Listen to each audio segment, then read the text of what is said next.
Hi guys, কেমন আছেন সবাই? আশা করি সবাই অনেক ভালো আছেন। রিনিয়া এক্সপ্লেইনস এর নতুন একটি ভিডিওতে আপনাদের সবাইকে স্বাগত জানাই। আজকের এই ভিডিওতে আমরা এক্সপ্লেন করতে চলেছি 2021 সালে মুক্তি পাওয়া Korean horror movie the eight night. আমি চেষ্টা করব আপনাদেরকে মুভিটির কাহিনী ভালো মতো বুঝিয়ে দেওয়ার এবং এর প্রত্যেকটি টুইস্টকে ভালো মতো তুলে ধরার। চলুন কথা না বাড়িয়ে ভিডিওটি শুরু করা যাক। শুরুতেই আমাদেরকে বুদ্ধিজমের কাহিনী শোনানো হয়, যার মতে প্রায় কয়েক হাজার বছর আগে নরকের একটি শয়তান পৃথিবী এবং নরকের মধ্যে একটি দুয়ার খুলতে চেয়েছিল। এটা দেখে গৌতম বুদ্ধ তার দুটি চোখ কেটে আলাদা করে দেয়, কারণ শয়তানের সেই দুটি চোখের মধ্যেই তার সমস্ত শক্তি নিহিত ছিল। এখানে শয়তানের একটি চোখের রং ছিল লাল এবং অপর চোখের রং ছিল কালো। তারা তখন গৌতম বুদ্ধের হাত থেকে পালানোর চেষ্টা করে। এটা করলে গৌতম বুদ্ধ ব্ল্যাক আইকে একটি মন্ত্রপুত বক্সে ভরে বন্দি করে রাখে। অপরদিকে রেড আই 7 রাত ধরে 7 জনকে পজেস্ট করে পালাতে থাকে, কিন্তু যখনই অষ্টম রাত আসে তখন রেড আই বুঝতে পারে তার এই পালানোর সমস্তটাই বুদ্ধের পরিকল্পনা ছিল। তাই সে ভবিষ্যতের ছলনার জন্য নিজে থেকেই বুদ্ধের হাতে ধরা দেয়। তখন গৌতম বুদ্ধ রেড আইকেও একটি মন্ত্রপুত বাক্সে ভরে রাখে। এরপরে ব্ল্যাক আইকে কোরিয়ায় এবং রেড আইকে ইন্ডিয়ার রাজস্থানের মরুভূমিতে পুঁতে রাখা হয়। এরপর আমাদেরকে অনেক বছর পর 2005-এর দৃশ্য দেখানো হয়। এখানে কোরিয়ার একজন আর্কিওলজিস্ট প্রফেসর কিম রাজস্থানে আসেন সেই রেড আই বক্সটিকে খোঁজার জন্যে, এবং অনেক খোঁজাখুঁজির পর তিনি সেই রেড আই বক্সটি খুঁজে পেয়ে যান। তিনি তখন দাবি করেন যে এটাই সেই রেড আই বক্স যেটার কথা প্রাচীন পুরাণে উল্লেখ ছিল, কিন্তু এখানে বক্সটির কার্বন চেক আপ করার পর দেখা যায় যে এটি আসলে একদম নতুন বক্স। তাই প্রফেসর কিমের উপরে লোকদের সাথে ইচ্ছাকৃতভাবে ফ্রড করার অপরাধে কেস করা হয়। এটা দেখে রাগে ক্ষোভে প্রফেসর কিম এটার প্রতিশোধ নিতে চায়, কেননা প্রফেসর কিম তার জীবনের অর্ধেকটা সময় এই কথাটা বিশ্বাস করে আসছিলেন যে এই রেড আই বক্সটির কাহিনী আসলেই সত্য। যাই হোক, এরপরে আরও 14টি বছর কেটে যায়। এখন 2019 সাল। আজকের রাতে চাঁদের রং ছিল রক্তবর্ণের, এজন্যে এটাকে ব্লাড মুন বলা হয়। প্রফেসর কিম এতদিন ধরে এই রাতের জন্যই অপেক্ষা করছিলেন, কেননা এই রাতেই একমাত্র রেড আইকে জাগানো সম্ভব। আর প্রফেসর কিম চাইছিলেন রেড আইকে জাগিয়ে সবাইকে দেখিয়ে দিতে যে তিনি যেটা ধারণা করেছিলেন সেটা আসলেই সত্যি।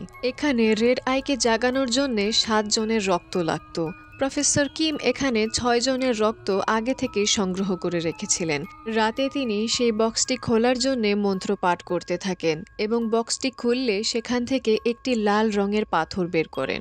সেটিকে সামনে রেখে সেই বক্সটির ভেতরে সেই 6 জনের রক্ত অর্পণ করেন এবং বাকি যে একজনের রক্ত লাগতো সেই জায়গায় প্রফেসর কিম নিজের আঙুল কেটে সেখান থেকে রক্ত অর্পণ করেন এবং অপেক্ষা করতে থাকেন। কিন্তু এখানে কিছুই হচ্ছিল না। প্রফেসর কিম এখানে হতাশ হয়ে পড়েন, কারণ তার বিশ্বাস ছিল এই রেড আই কোনো না কোনো একদিন জেগে উঠবেই। সে তখন হতাশ হয়ে আত্মহত্যা করতে গেলে দেখতে পায় সে পাথরটি নড়ছে এবং সেটা ধীরে ধীরে একটি চোখের আকার নেয়। সে কাছ থেকে সেটা দেখতে গেলে চোখটি নিমিষের মধ্যে প্রফেসর কিমকে পজেস করে নেয়। অপরদিকে ব্ল্যাক আই বক্সটি রাখা ছিল কোরিয়াতে। সেখানে এই ব্ল্যাক আই বক্সের রক্ষা করছিলেন সেখানকার মনাস্ট্রির মঙ্করা, আর সেই মঙ্কদের মধ্যে প্রধান মঙ্ক যিনি ছিলেন তার নাম ছিল হাজং। তিনি সেই রাতে সেই রেড আই বক্সের উন্মুক্ত হয়ে যাওয়া এবং রেড আই এর জাগ্রত হওয়ার আভাস পেয়ে যান, আর এটা নিয়ে তিনি অনেক চিন্তিত হয়ে যান, কেননা এখানে তার অনেক বয়স হয়ে গিয়েছিল এবং তিনি অসুস্থও ছিলেন। সিন এখান থেকে শিফট হয়ে পরের দিনে চলে যায়। আমরা দেখতে পাই কনস্ট্রাকশন সাইটে কতজন লোক কাজ করছে। তাদের মধ্যে একজন ছিল সনওয়া। তিনি এক্স মাঙ্ক ছিলেন, এখন বর্তমানে মাঙ্কের কাজ করেন না। অপরদিকে আমরা একজন প্র্যাকটিসিং মাঙ্ককে দেখতে পাই যার নাম ছিল জাংসুক। সে 2 বছর যাবৎ মনোব্রত পালন করছিল। এখানে মাঙ্ক হাজং জাংসুককে নিজের কাছে ডাকে। জাংসুককে তিনি বলেন রেড আই আসলে জাগ্রত হয়ে গেছে। জাংসুক তখন লিখে জিজ্ঞেস করে তারা কেন এই চোখগুলোকে মেরে ফেলছে না। উত্তরে হাজং বলে এগুলোকে আমরা মারতে পারি না, তাই তো বুদ্ধ এদেরকে একে অপরের থেকে আলাদা রেখেছে। রেড আইকে পাঠিয়ে দিয়েছে ইন্ডিয়ার রাজস্থানে আর ব্ল্যাক আইকে রেখেছে কোরিয়াতে। এরপরে তিনি তার দুজন শিষ্যকে কোরিয়াতে পাঠিয়ে দেন, যাতে করে তারা রেড আইকে আটকে রেখে ব্ল্যাক আইয়ের রক্ষা করতে পারে। তাদের মধ্যে একজন ছিলেন ভার্জিং সামান, আরেকজন ছিলেন একজন বেনামি মাঙ্ক। কিন্তু এখানে তিনি জানতেন যে বহু শতাব্দী পর এই রেড আইকে জাগ্রত হতে কেউ সাহায্য করবে, আর ব্লাড মুনের রাতে রেড আইটি জাগ্রত হয়ে যাবে। তারপর সে তার সেই 7টি পাথর অতিক্রম করে যে রাস্তা দিয়ে তাকে পাঠানো হয়েছিল সেই রাস্তা দিয়ে ফিরে যাবে এবং তার সেই বাকি অংশের সাথে মিলিত হবে।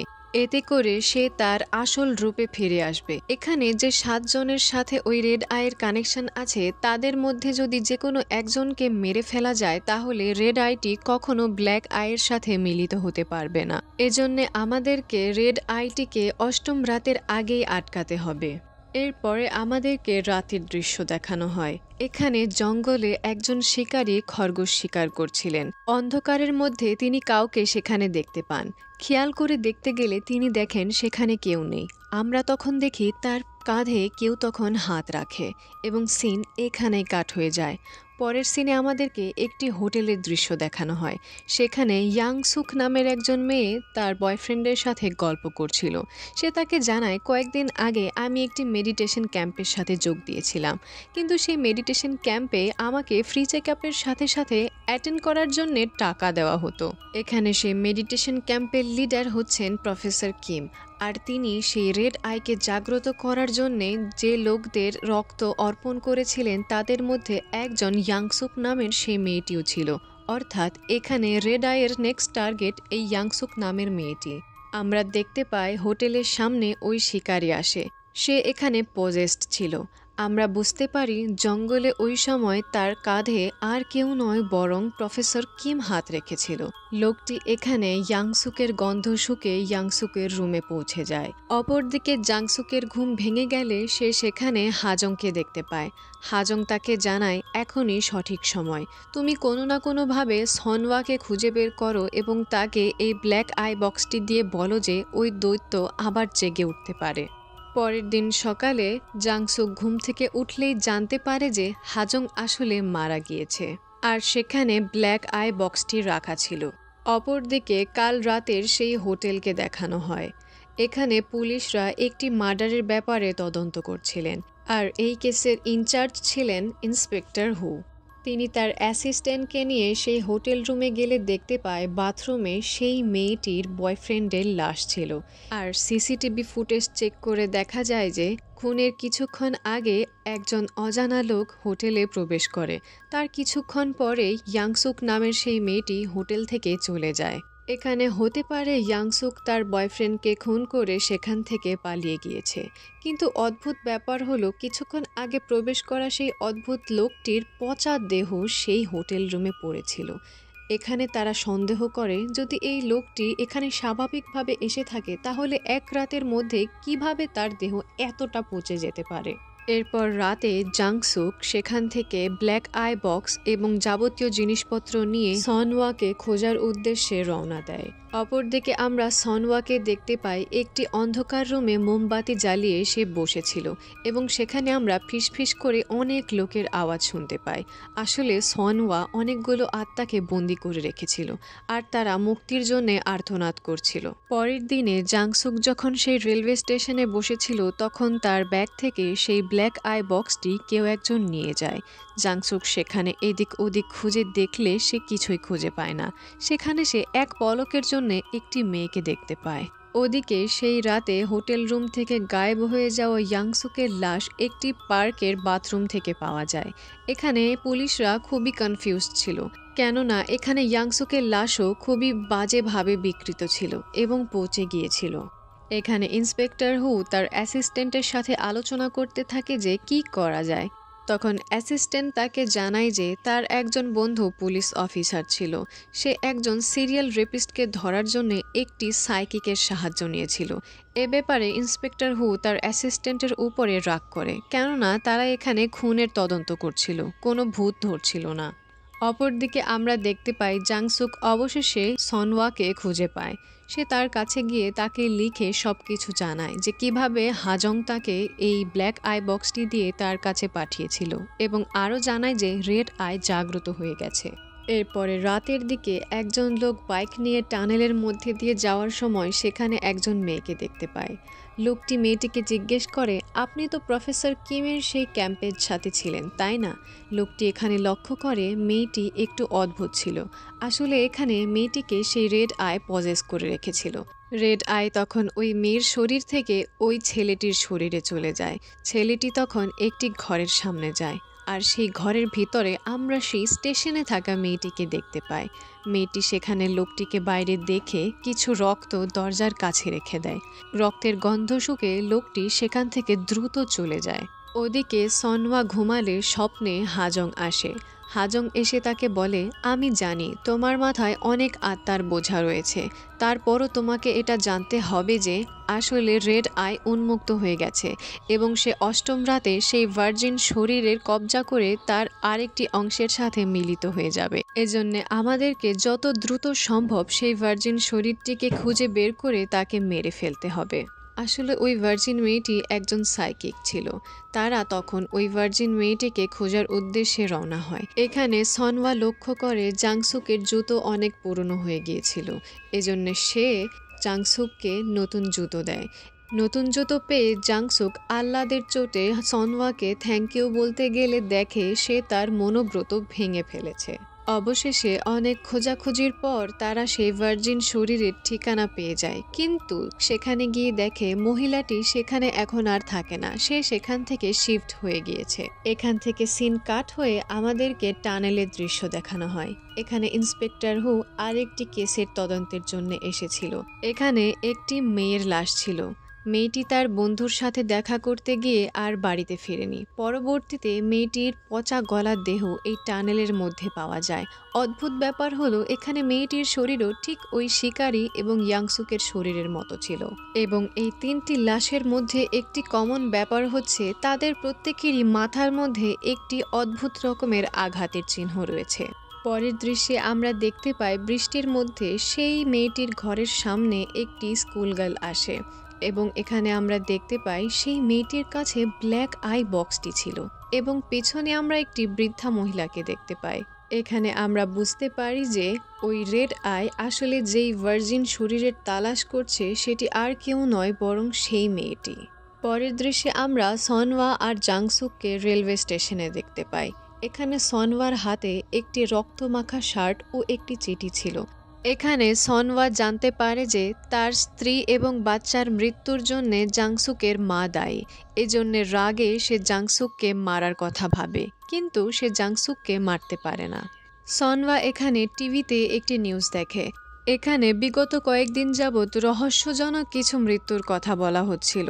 সনওয়া তখন যে লোকগুলো মারা গিয়েছে তাদের বাড়ির অ্যাড্রেস একটি ম্যাপের মধ্যে চিহ্নিত করতে থাকে, কেননা রেড আই যেই শরীরের তালাশ করছে সেই শরীরটি অবশ্যই এই এরিয়ার মধ্যে কোথাও না কোথাও হবে। পরের সিনে সনওয়া ওই টানেলের কাছে গেলে ইন্সপেক্টর হু তাকে দেখে সন্দেহ করে। এটা বুঝতে পেরে সনওয়া সেখান থেকে পালিয়ে যেতে থাকে। এখানে ইন্সপেক্টর হু আর সনওয়ার সাথে ধস্তাধস্তি হয়, আর এই ধস্তাধস্তিতে সনওয়ার ম্যাপটা সেখানেই পড়ে যায়। তখন সনওয়া ম্যাপটি ছাড়াই সেখান থেকে পালিয়ে যায়। এদিকে জাংসুক ওই মেয়েটির ঠিকানা খুঁজতে খুঁজতে বৃষ্টির মধ্যে একটি বাড়িতে আশ্রয় নেয়। আমরা দেখি জাংসুক আসলে সেই মেয়েটির বাড়িতে আশ্রয় নিয়েছিল। পরে বৃষ্টি থেমে গেলে জাংসুক সেখান থেকে বেরিয়ে আসে। বেরিয়ে আসার সময় সেখানে সেই স্কুল গার্লকে দেখতে পায়। সে দেখে স্কুল গার্লের চোখ বিভৎস হয়ে আছে এবং তার গাল থেকে রেড আই বের হচ্ছে। তখন মেয়েটি অদ্ভুত হাসি দিয়ে পিছন দিকে চলে যেতে থাকে। এটা দেখে জাংসুক ভয়ে এক দৌড়ে পালিয়ে যায়। পরের দৃশ্যে পুলিশ স্টেশনে ইন্সপেক্টর হু তার অ্যাসিস্ট্যান্টের সাথে সনওয়ার ব্যাপারে ইনভেস্টিগেশন করছিল। তখন ইন্সপেক্টর হু হঠাৎই সনওয়ার ফেলে যাওয়া সেই ম্যাপটির কথা মনে করে। তারা তখন সেই টানেলের কাছে গেলে সেই ম্যাপটি সেখানেই দেখতে পায়। সে এখানে দেখতে পায় যে রিসেন্টলি যতগুলো অদ্ভুত রকমের মার্ডারের কেস ছিল সেই সব অ্যাড্রেস এখানে চিহ্নিত করা ছিল। এরপরে পুলিশ স্টেশনে একটি স্কুল গার্লের মিসিং রিপোর্ট আসে। এ ব্যাপারে ইনভেস্টিগেশন করলে জানা যায় যে স্কুল গার্লটি মিসিং হওয়ার আগে সে একটি মেডিটেশন ক্যাম্পের সাথে যুক্ত ছিল এবং এই মেডিটেশন ক্যাম্পের সাথে বাকি যে লোকগুলো মারা গিয়েছে তারাও যুক্ত ছিল। এই মেডিটেশন ক্যাম্পটি ছিল প্রফেসর কিমের। ইন্সপেক্টর হুয়ের এখানে সন্দেহ হয় যে প্রফেসর কিমের ক্যাম্প যেই লোকই অ্যাটেন্ড করেছে তারা সবাই একে একে মারা যাচ্ছে। অপরদিকে জাংসুক সনওয়াকে জানায় যে সে ওই মেয়েটির বাড়ির সামনে একটি অদ্ভুত স্কুল গার্লকে দেখতে পায় যার গালে কিনা রেড আই চিহ্নিত করা ছিল। এখানে সনওয়ার কথা শুনে জাংসুক বুঝে যায় যে সনওয়া আসলে ওই মেয়েটিকে মেরে ফেলবে। এখানে জাংসুক এতে সম্মতি দেয় না, কিন্তু সনওয়া এখানে বলে যে মেয়েটিকে যদি আমি না মারি অষ্টম রাতে রেড আই মেয়েটিকে অবশ্যই মেরে ফেলবে। এ কথা বলে সনওয়া জাংসুককে বলে, এখন থেকে তোমার আর আমার রাস্তা আলাদা, এখানে তুমি আমার সাথে থাকলে তুমিও ফেঁসে যেতে পারো। কিন্তু জাংসুক এখানে সনওয়ার পিছু করতে থাকে। অপরদিকে আমরা দেখতে পাই ইন্সপেক্টর হু এবং তার অ্যাসিস্ট্যান্ট সেই লোকেশনের দিকেই যাচ্ছিল। এখানে অ্যাসিস্ট্যান্ট হুকে একটি তালিসমান দিয়ে বলে এটা আপনাকে সমস্ত খারাপ জিনিস থেকে রক্ষা করবে। বিশ্বাস না থাকা সত্ত্বেও হু এটা নিজের কাছেই রেখে দেয়। এরপরে সে ওই এরিয়ার কাছাকাছি যেতেই দেখতে পায় সনওয়া কোথাও একটা যাচ্ছে। সে তখন সনওয়ার পিছু করতে থাকে। এ সময় তার কাছে তার অ্যাসিস্ট্যান্টের ফোন আসে। সে তখন ইন্সপেক্টর হুকে জানায় যে জঙ্গলে একটি লাশ পাওয়া গিয়েছে আর এই লাশটিও ঠিক একই রকমভাবে বিভৎস এবং পচা ছিল। পরে ইনভেস্টিগেশন করে জানা যায় যে লাশটি আসলে প্রফেসর কিমের। এর ফলে সে প্রফেসর কিমের ব্যাপারে আরও কিছু ইনফরমেশন বের করার চেষ্টা করে। এখানে সে জানতে পারে প্রফেসর কিম 2016 সালের দিকে একটি মেডিটেশন ক্যাম্প স্টার্ট করে আর এখানে সে মেডিটেশন ক্যাম্পের সকল মেম্বারদের সাথে একটি ছবি আপলোড করা ছিল। ছবিটিতে দুজন বাদে বাকি সবাই একই রকম বিভৎসভাবে মারা গিয়েছে। এখানে যে দুজন বেঁচে গিয়েছিল সেই দুজনের মধ্যে একজন হচ্ছে সেই স্কুল গার্ল এবং আরেকজন হচ্ছে সেই মহিলা সাইকিক যার কাছ থেকে তালিসমান এনে সে ইন্সপেক্টরকে দিয়েছিল। এদিকে জাংসুক সেই মেয়েটির বাড়িতে গিয়ে তাকে নিয়ে সেখান থেকে পালিয়ে যায়। এরপরে সনওয়া সেখানে আসলে সেখানে কিছুই দেখতে পায় না। সেখানে তার পিছু করতে করতে ইন্সপেক্টর হুও চলে এসেছিল। এখানে তাদের মধ্যে একটি ধস্তাধস্তি শুরু হয়ে যায়। ধস্তাধস্তির একটি পর্যায়ে পেছন থেকে ইন্সপেক্টর হুকে সেই স্কুল গার্লটি ধাক্কা দিয়ে পাশের জানালায় ছিটকে দেয়। এখানে ইন্সপেক্টর হুকে স্পর্শ করার কারণে মেয়েটির হাত জ্বলতে থাকে। আসলে এটা ওই অ্যাসিস্ট্যান্টের দেওয়া তালিসমানের কারণে হয়েছিল।